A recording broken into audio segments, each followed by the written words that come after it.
All right, hello everyone. Welcome to another episode of Crypto with English. I'd like to warmly welcome a returning guest, Dr. Sean Manion, the Chief Scientific Officer of Equideum Health, formerly known as Consensus Health. Now, Equideum Health is a Web3 person centered healthcare and research network, and this is to advance health equity and outcomes, optimizing data liquidity. And we're going to get into the weeds as far as some of the upcoming projects and initiatives. So, Sean, thank you very much for coming back on. I know it's Thanks going to for be a having me. very Yes, absolutely. I know it's going to be a very, very exciting year for you, and we definitely covered a lot of ground last time as far as healthcare, life sciences, and the personal data of all of us in this ecosystem. So, Sean, again, thank you very much for coming on. Great to be here. Thank you for having me. I am usually live from Pittsburgh, but I'm live from Baltimore today. I drove down this morning, so different part of the East Coast. Right, for sure. And I would suggest to anybody, if you're on LinkedIn, check out Sean Manion. He has an incredible profile picture of a falcon perched on his forearm, almost akin to what you'd see in these old paintings from the Middle Ages. It's it's very poignant. I love it. That's always good to go have a falcon with you wherever you go. You never know when you're going to need it. Probably Right. easier to do in the metaverse than it is in the real world, but we can talk about that too. Yes, absolutely. So, could you talk about Equideum Health? So, talk about some of the rebranding and some of the projects that are on the horizon for this year. Certainly, and as you mentioned, the Equideum Health is a branding a rebranding that we've done for our organization, which was originally Consensus Health, just in January of 2022. Consensus Health was incubated from 2018 inside Consensus, which those who know the crypto space understand the Consensus was started by Joe Lubin, who's one of the co-founders of Ethereum. Sort of an R&D shop turned into a business. Lots of half a billion dollars gone into R&D for a lot of different projects, a lot of different things that have spun off of there. Our particular focus on health was inside there for a while, but the differences between fintech and gaming and a lot of the other applications and health led our CEO and founder Heather Flannery to talk with Joe and basically say, hey, we need to spin out it as an independent entity so that we can operate in a different regulatory environment, a different data environment, a different cultural environment of healthcare and life sciences. And he agreed. And so we did so in March of 2020. In January of 2022, we rebranded from Consensus Health to Equideum Health. And there were a couple of reasons for that. One, like any kid, we wanted to stand on our own and be Right. able to we are still a part of the Consensus Mesh family. We're still a partner within that environment and have great reach to a lot of other people who've done great work with the technology that we build on, and some of the things that have been done for other industries allow us to not start from scratch, but to build and modify them for healthcare. And we can talk about that a little bit down the line. But Equideum Health was the new name, one, to indicate that we are focused on health equity, focused on data liquidity, but still, primarily focused on Ethereum. And so we are not exclusive to, but that is one of the main areas of connection that we have with Consensus and the rest of the Consensus Mesh family. The Equideum Health brand, though, is also to give a sense that we've moved beyond just blockchain. We like to say blockchain is necessary but not sufficient to transform healthcare, because of the differences in aspects of regulatory environment. It really is necessary to put privacy, put confidential computing first, and that can come in a lot of different flavors, hardware and software, from trusted execution environments. And we work with Microsoft and Intel and some of the solutions they have, to software solutions like homomorphic encryption and zero knowledge proof. So those combined with blockchain, and then also decentralized AI, a key component of not only the Web3 world, but what we think will be transformational for healthcare. No longer centralizing data, but leaving data decentralized, deploying the compute compute, deploying the queries, deploying the algorithms to the data, and leaving the data securely and privately in place so that you get derived data back, but you never expose more than is necessary. Those three families of technology, blockchain, decentralized AI, and confidential computing, really are the foundation for what we're bringing to healthcare and life sciences. And we think the necessary elements to go from what has been very positive but very slow moving incremental advances in health tech over the last 30 years, but sometimes they fall short. We're still using fax machines in the United States. Let's put it simply: billions, if not hundreds of billions of dollars have gone into health tech innovation. We're still using fax machines. And people can wave their hands and say it's the regulatory environment. But it's the environment that we need to get past. So if you can't figure out how to move past the fax machine, maybe you need to do something differently. And we think that difference is going to come from the combination of blockchain and some of the power it can bring, both from an auditing perspective, a provenance perspective, as well as the incentivization perspective it can bring. Also, the decentralized AI, not trying to take these increasingly large amounts of health data and centralize them. If you're going to get personalized data about somebody for their health and health relevant data, how are you going to always have that in the same place, centralized for a doctor or a researcher? Right. If you can decentralize that, that becomes much more effective. And then, of course, you need that privacy or that confidential compute to ensure regulatory compliance. And we even include a consent component that was a group, Fireblocks, FHIR, Fast Health Interoperability Resources, Fireblocks, that we acquired in December, and their blockchain-based consent solution, which is already up on the Microsoft Azure Marketplace, becomes the foundation for people being able to control access to their own data, consent to its use, and with a fine-grained consent, withdraw that consent if they want. And we find that to be a more ethically sound, but also regulatory compliant and quality ensuring way about the data. And that really all factors into what we think is the future transformation of healthcare and life sciences. Wow. And first and foremost, I have to say, this is a very Herculean and admirable mission that you and your team at Equideum are undertaking as far as transforming and addressing and resolving these various issues and problems within healthcare. And in fact, one could say there's, in fact, a certain degree of more complex obstacles within healthcare, actually, as far as scaling and resolving a lot of these issues than certain other industries. And by the way, not to minimize, let's say, other industries, however, but I do feel healthcare does have a unique set of issues and circumstances that aren't necessarily seen, elsewhere. So just to unpack, some of what you said, I've come across this term health equity a few times as, across my research, looking at, healthcare, looking at, blockchain and Web3 and kind of the interplay with all these things. So to a layperson, how would you describe or define health equity?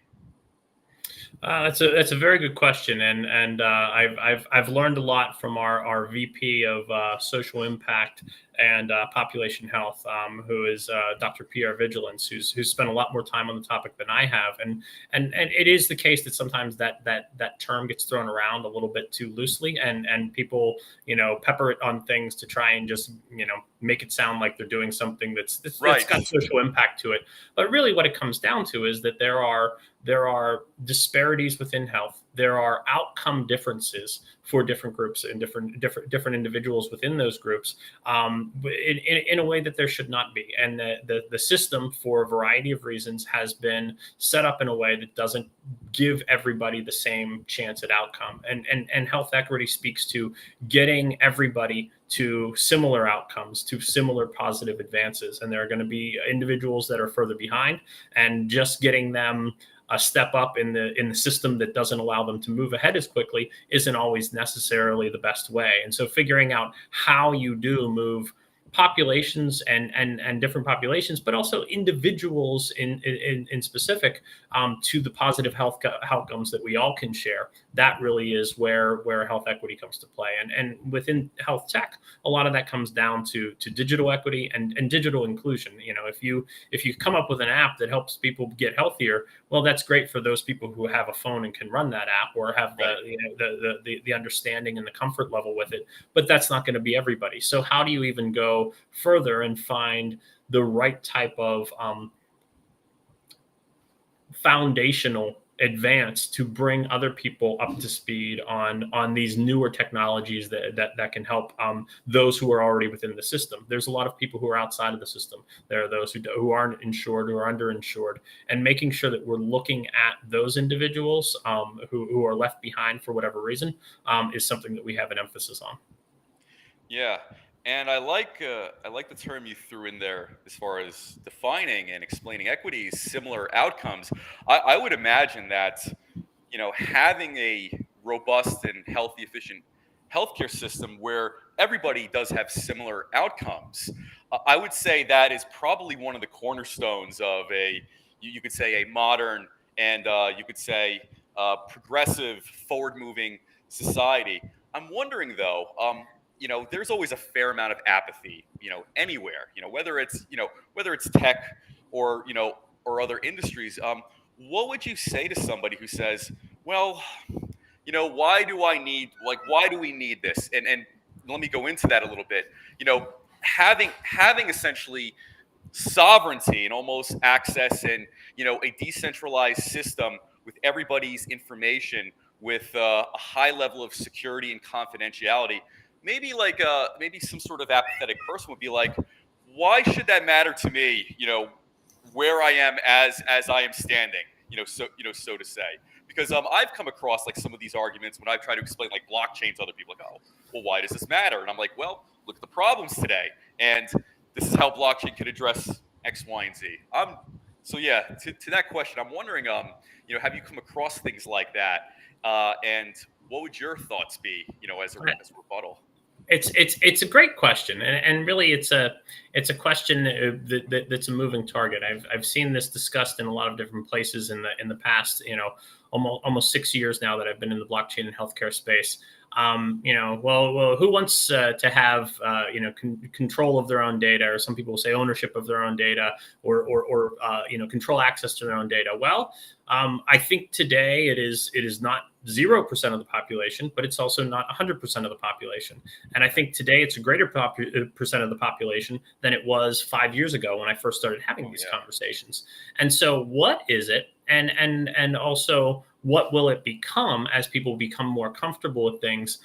That's to be determined. It could go back to in when Amazon first started selling books online. What percentage of people wanted to buy books online? Probably not that high a percentage. What percentage of people buy stuff online now, books and more? Well, a pretty high percentage of the population. Still not everybody, but to not anticipate change in that interest, in that capacity, in that comfort level is to stagnate. Well, there's not enough people today. Okay, well, what is the incentives towards that? Why would it be beneficial for them? And I think of it, I'm a scientist at heart, so I think of it in the form of a taxonomy. Well, you can take a taxonomy of, people who visit museums or people who go to certain types of establishments and think about what are their motivations for that. And you can do the same thing for this. What is the taxonomy of people who currently or in the future state may want to, be able to control their own data or control their own health data and have it be something they grant access to and get compensated for, which is what we're setting up. And there are going to be some people who might like to be empowered by that. There are going to be some people who might like to just in principle get something as a reward for their data. There are some people who it depends on the dollar amount that they might be interested or not. There are others who, for altruistic reasons, might be interested in putting that data out there so it answers questions for research that goes to improving the human condition overall. And then there are those who might be interested from a novelty perspective. There's more you could put into that, but you start to add up what are these different reasons people may want to do this, and what percentage have that now, what percentage when they know more about it would want to do that.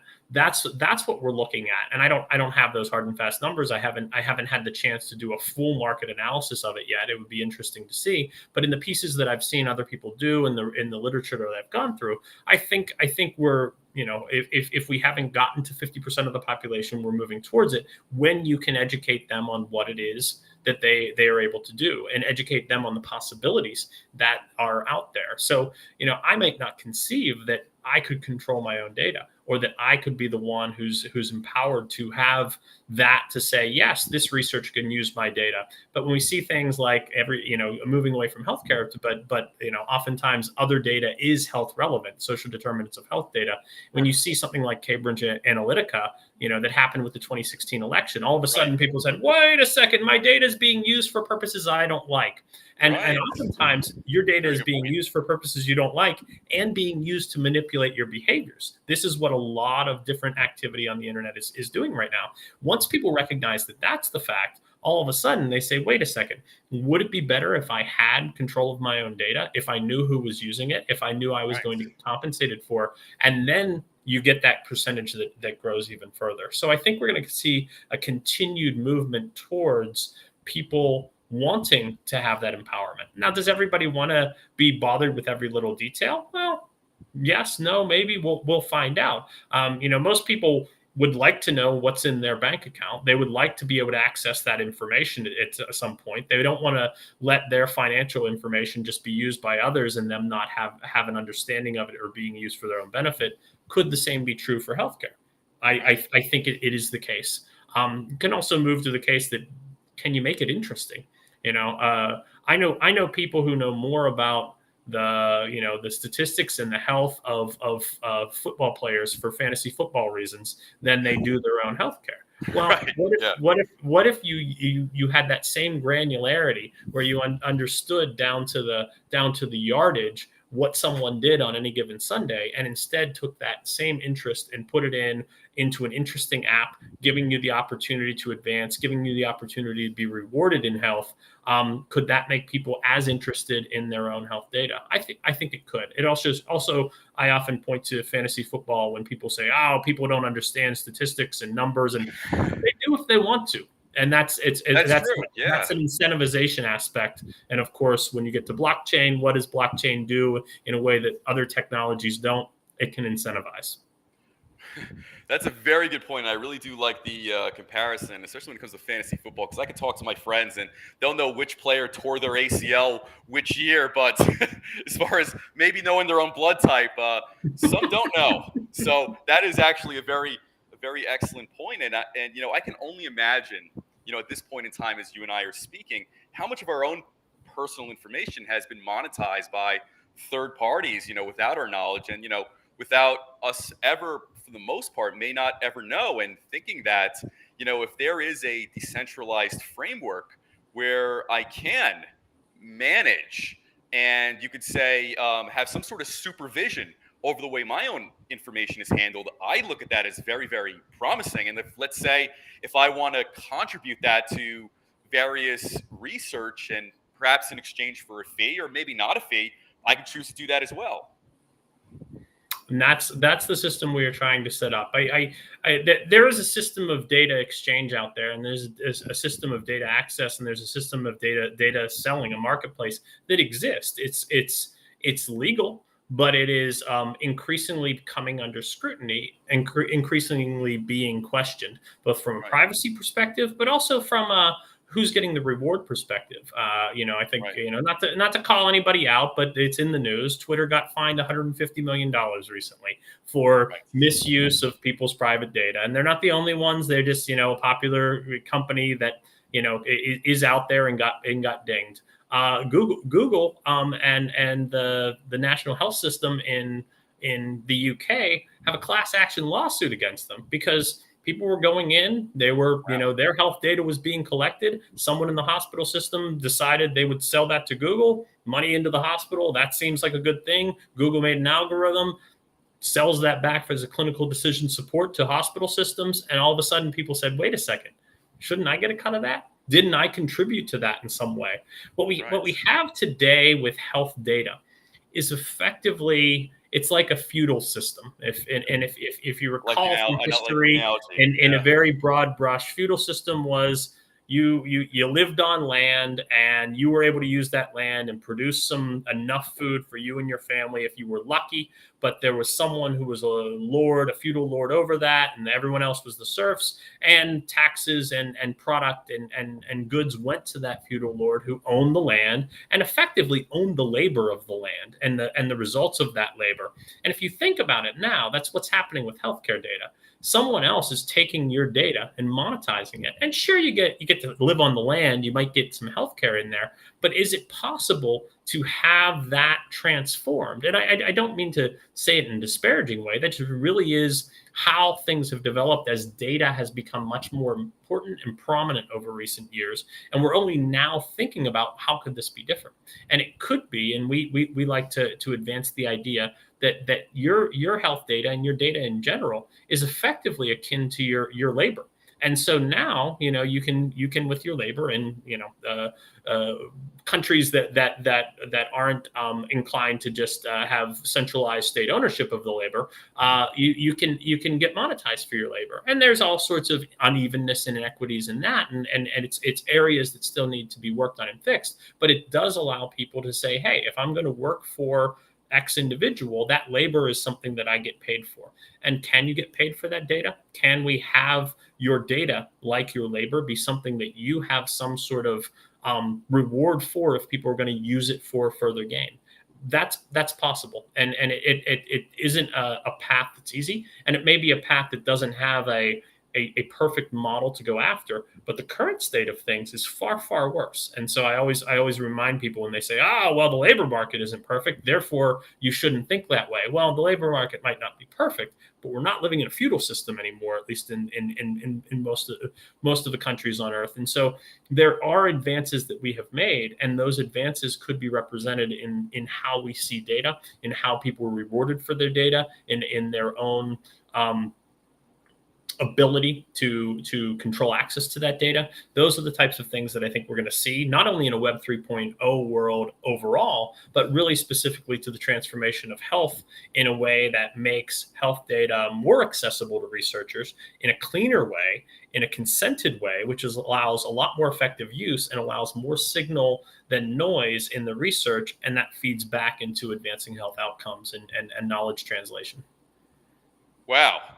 That is a very, very excellent example, and I love the historical context you threw in there about the fiefdoms and serfdoms. It's almost like taking the serf and maybe making that individual a yeoman, so to say, a free person. So maybe they can perhaps travel as they please and purchase land and resources, as they please as well. And looking at it based on your explanation, the serf example is very, very apt, very, very appropriate if you were to look at like either Twitter or Instagram or some of the other major platforms as essentially the local lord or fiefdom.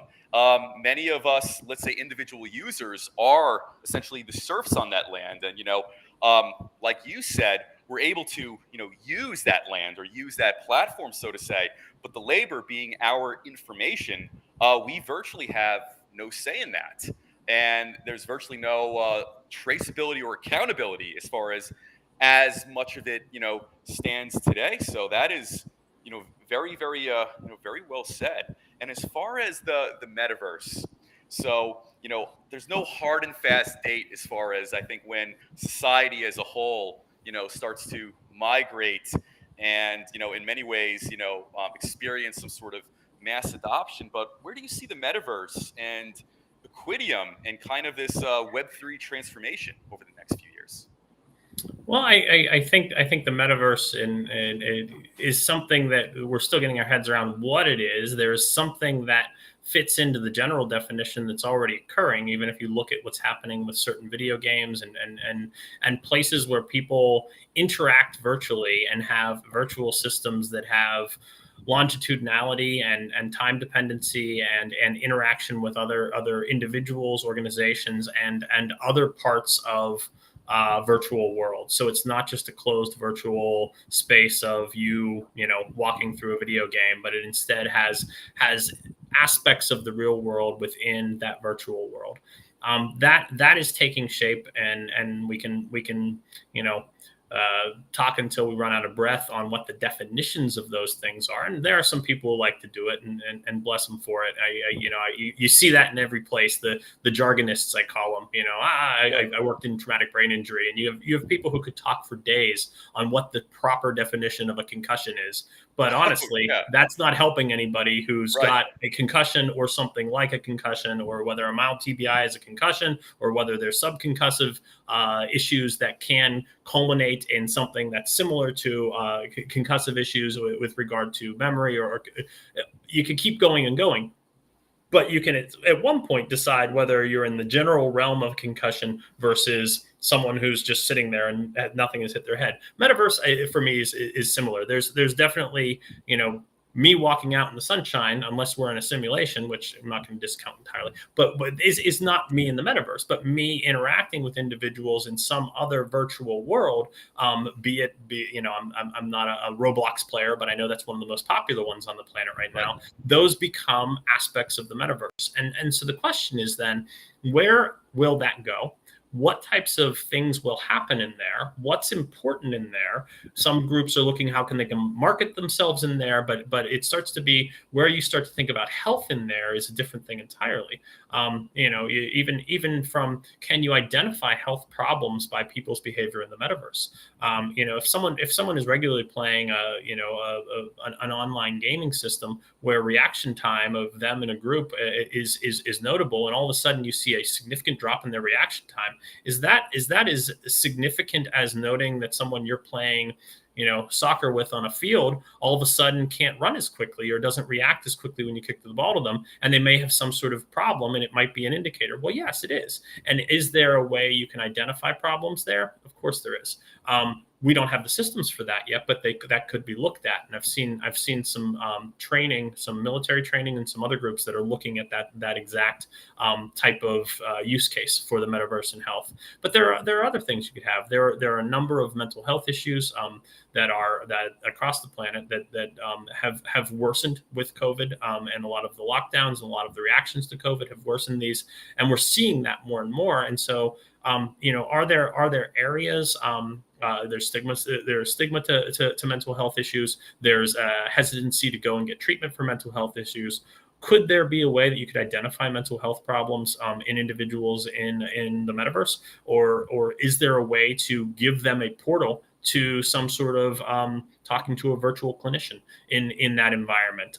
That's another thing that I've seen people looking at, and might be another use case. But really, what it comes down to is, there's a statement. I'm gonna blank on the individual who said it, but he's the CEO of a company called Red 6. I was down at South by Southwest recently, and I really liked how he framed it. He said the metaverse is simply layer upon layer of our data moving through virtual space. And if you think about it, how you are represented in the metaverse is really just a collection of data. And sometimes it is generic data, whether it's an avatar for a video game that just has a generic avatar that it allows you. But sometimes it's personalized, and that personalization can be unique to that particular environment, or it can be representational of you as an individual. If I select a particular gender or a particular say height to my avatar in that is similar to me in the real world, then it's representational. But you can also represent yourself in different ways, and that's its own area of discussion. But if you move through space, or if you move through a virtual space with information about you being represented, connections to things that you're saying, or things that or things that you're able to do, they're representative of the data about you elsewhere. All of a sudden, you have the ability to look at how data about you is known, is shared, is represented in different environments. What's controlling that data? Who can collect that data? How is that data utilized? That's something that having empowerment to be able to control, so that people don't use your data or misrepresent you is something that's important. The idea of digital twins, of having something that's close to the representation of me exist in a digital space. One for assessment from a clinical point of view, two in silico trials or trials that are happening in silicon that are happening in computers. These can be enhanced by having a digital twin component that allows certain things to be demonstrated on that digital twin, saving me from risk of personal injury or problems, and expanding upon what can be known or what can be suggested about a health issue that I have, or how I would respond to certain types of stress, or what type of recommendation to modulate that stress for my particular makeup could be done. If you are able to do that, someone can take that from you and utilize your representation and monetize it, or misrepresent how you are conducting yourself so that you get blamed for it in an environment that's now increasingly shared by a larger and larger percent of the population. So being able to control, have the sense of autonomy, have the sense of sovereignty around the data about you in the metaverse really becomes a core factor. And there's an identity component to that. There's a consent component to that. And there's aspects that are very similar to what we are utilizing to transform healthcare. As you think about the metaverse, if everything about you is representational of some health relevant thing, that becomes like health data. And that data can be collected. That data can be utilized by you and your providers to make more specific precision medicine recommendations. And so shouldn't that environment be addressed or approached in a similar way that you do your own health data? And we think that is the case. We think it's nascent for that comprehensive solution to take place. But if we can start to get people to collect more and more of their own data, or not collect, but basically make available with their own consent and with their own control data about them, you can get closer to precision medicine, but you can move into a virtual metaverse that allows for in silico trials, allows for representation of you in that metaverse route, allows for different ways of being in that metaverse to be controlled by, empowered by, and maintained by you. And that individual empowerment really is the core between what's happening in the metaverse and what can be happening with not just virtual health, but with all health information. As I was thinking off the top of my head there, that was a little bit messy, but I'm hoping I can weave together a few points. It really is that nascent a conversation. I've seen some people talking about it. I've seen some people dismissing it, which, okay, if you don't want to have the conversation, if it hurts your brain, that's okay. But not having the conversation is just going to create pockets of exploitation of mostly young people. Very well said. Which I think we should be working to avoid. And it's going to take a little bit of sorting out before we are sure exactly where and what within the metaverse is something that does need to be connected to self, and how it can be connected to self in a privacy preserving way is also very important, because you don't just want to put everything about you out there. Right. And by the way, that was an excellent explanation. And going off of that, what are your feelings about gamification of partially or completely of, you could say, the healthcare experience within a metaverse setting? So, for instance, since I was a little kid and, Commodore 64, Atari, Nintendo, and all that stuff, there's been vast research of essentially positive feedback and reward systems that are essentially manifested throughout the video gaming experience. So, taking this into this Web3 metaverse context, how do you feel about, let's say, this journey or executing certain functions as a user, as a participant, as a patient, throughout the, I guess you could say, throughout this metaverse healthcare, blockchain-based system? Because I'm thinking to myself, and especially when you mentioned fantasy football, the amount of detail people will automatically learn and memorize about their favorite players, but yet know very little about their own, personal health, like, blood type. I still know plenty of people who don't know, their own blood type, for instance. So, imagine, if this is, let's say, a hospital, and let's say this hospital uses a blockchain metaverse ecosystem where, let's say you could create your own avatar and you could navigate with either, different individuals or even access, different types of data, either about yourself or about maybe specialists or staff you need to see.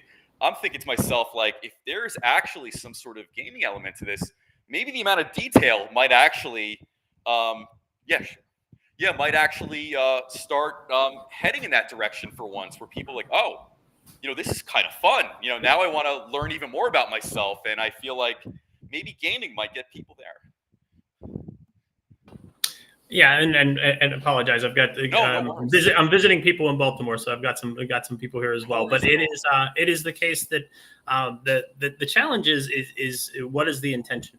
If people are trying to capture and pool your data for their own purposes versus gamification or motivation or incentivization for you to do things that create data that then enhance their ability to tell you what's wrong with you from a health perspective, or tell you what might be better for you to improve your health. That I think is the key difference. I mean, the gamification or incentivization is something that can be used against you and can be used for you. And that's where giving people empowerment of that data that is created about them is so important. And I think that's where the crux is. We like to stress when we talk to people, we don't want your data. Don't want your data. Don't want to hold your data. We want to make the ecosystem that allows you to have control of that data, and you can grant access or revoke that access to other individuals. That for us is important, because if you are trying to create a system where people create data about themselves and then you take that data and you monetize it for yourself, that's where there's exploitation. I think that's where there's a problem. And let's face it, that's currently the environment. And maybe it's not a malicious exploitation. It's people seeing opportunities and not realizing they're taking something from somebody else that has value and could have value for that individual, and they've just decided to monetize it because that's the world we currently live in. But if we can move towards you in that environment creating data, being incentivized to create that data, to know that data, to understand more about yourself. These are the things that might be able to enable you to have empowerment over that. And those individuals who help you, be it a provider or be it a researcher, getting access to that data then becomes a beneficial thing for you and for society. And I think that's where the distinction lies. So I think the gamification and the incentivization is okay as long as it's towards something that benefits you with your knowledge and your consent, rather than something that benefits somebody else and is simply exploitative. And by the way, as a general question, you've got the gears turning in my head now. How vulnerable is our personal, medical information on any, given day? And, this could either be to hackers, this could be to even just pure, personal negligence, of the staff member or the custodian of the information, and also even accounting things too. If you have to travel, and if you're very sick, or if you, sustain an injury, sometimes I would imagine, you forget things when being examined, by the nurse or the physician. So, whether it's like an allergy, for instance, and if, let's say, if you forget to disclose that because, let's say, you have a concussion, you're getting treated, and let's say the attending nurse asks you some of these questions, people may forget these things. And since there isn't a centralized, I guess you could say, repository where these things can be, easily accessed, it kind of makes me wonder, like, our information is kind of, it doesn't really have a lot of, safeguards at any given time. That's my feeling. Just, kind of thinking about your explanation and kind of the way things have been, and, keeping in mind these various incidents like, Cambridge Analytics and Facebook and whatnot. Things are not as, I guess you could say, as safe as one may think when it comes to this. And that definitely is a challenge. The first challenge is, where is that information about you? If every time I go to the doctor, I have to remember my entire medical history, that's going to be a challenge. I'm going to get things wrong, forget things. Self-report is generally a little bit unreliable. But it's also the case that there's so much information that is relevant that we're really not even carrying with us. I mean, I could carry my paper medical records with you, and in some places, and folks in the military have to do this frequently, and in some countries it's quite common. But even that's a limited amount of information about you, and has risks and has challenges and is long to go through. A minority of information in your medical record, the information in your medical record is a minority of the information that's impactful on your health.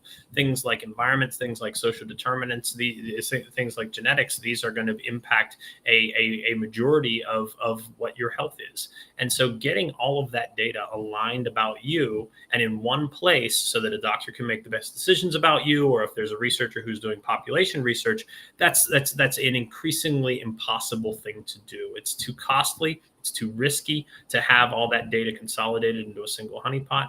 And so if you want to be able to do that federated approach that I mentioned earlier, being able to leave data at rest and being able to send the compute, be whether it's a query or whether it's an algorithm being trained, to the data wherever it may sit. And the data about you may sit on 5 or 6 different large servers along with a bunch of other edge devices. All of these things can contribute to the best precision personalized medicine about you, the best decision making on what is wrong with you, and the best decision making on the course of treatment for you. But getting the connection to all of that is almost impossible in the current environment for a single physician in a clinic or in a hospital system if you've gone to multiple places and all this other data sits outside of the electronic health record. But if you can connect it all to you, to your own personal private cloud, which is what we are presenting as the option for individuals, veterans being the first group that we're working with, but other individuals for what we call health utility grids in different geographies. Those are the things that allow an individual to say, well, here's all the data about me. It's in my personal private cloud. It's connected at a server at this hospital here. It's sitting at a clinic here. But I can grant access to an individual who wants to be able to come in and look at it if they're a physician, if they're a researcher. But that access is only limited to them querying it and getting the derived data back, not getting whole copies of it from me. And then it's also the case that consent or that ability for them to use it is time dependent, and it can be revoked by me if I find out they're doing things that I didn't think they were going to be doing. So all of that system allows for more data about you to be available, but also allows you the privacy and protection of not having your data just out there being copied. And of course, besides the incentivization component of blockchain, it's the perfect audit layer. The transactions of millions of users of Bitcoin are known by absolutely everybody who's downloaded the record, and there's an immutability to what has been done, and people can trust that. Well, the transactions records of where your health data is, who's touched that health data, what was it collected by, whom was it collected by, all of that impact how that data is utilized. And the data is much different than in finance or in fintech. A dollar is a dollar, a Bitcoin is a Bitcoin. My blood pressure reading might be important, especially over longitudinal time, but I'm doing it myself, or there was a trained physician who took it, or someone who did it very meticulously for a research study. Each of those are going to have different qualities. So knowing how it was taken, what was the device it was taken on, when was the last time the device was calibrated, if it's connected to a computer, what was the operating system, all of this fabric of confidence. And there is something called a data confidence fabric that we're utilizing to layer over individuals' data. These are things that matter when it comes to health data in a way that didn't before. So really being able to connect all your data and have a physician or a researcher connect to all your data with your permission, being able to understand where that data came from and its quality, and then of course being able to keep that data secure and private is all components of what really is necessary in the future we're heading towards. Right. Well, I have to say, with what Equideum and you and your team are doing, I think is very admirable. And I think without this solution, the cost of healthcare and the risks are only going to increase with time unless we have some sort of foolproof, surgically accurate, forgive the pun, you could say repository of data that can essentially be efficiently harnessed and maintained and also activated and accessible when needed, because otherwise, you almost have I guess what we currently have now. We're essentially almost relying on, really, I guess, in good faith of the parties that we are interacting with, and we're kind of relying and trusting on a lot of unverified actors and factors within the system. I hope that, let's say, the either it's the intern or the attending nurse or physician, I hope that they're taking their notes accurately. I hope they've interpreted what I've said accurately, so it reflects as such within the medical records and things like that. And even if there is a mistake, it would behoove us all to be able to trace and track that mistake as well. I think one can say that the cost of healthcare seem to only escalate and drastically increase over time. So data, I think, is going to be one of the silver bullets that's going to greatly mitigate and resolve a lot of those problems. So listen, Sean, I wanted to say thank you very much for coming on today. This was very, very informative, and thank you for coming back on as well as a returning guest. I had a wonderful time last time going into the nuances of which we're working on, and I'm very excited to see what Equideum Health has in store for all of us this year. And I'm looking forward to seeing you and your team really transform healthcare as we know it, and be one of the pioneers behind it.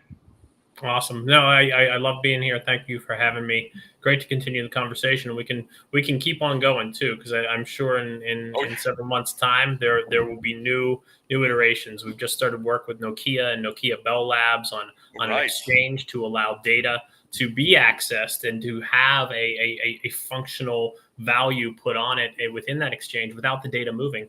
And that work we're doing with Nokia, and then Nokia, they purchased Bell Labs about 6 or 7 years ago. Bell Labs being historically, one of the foundational transformational technology organizations in the world.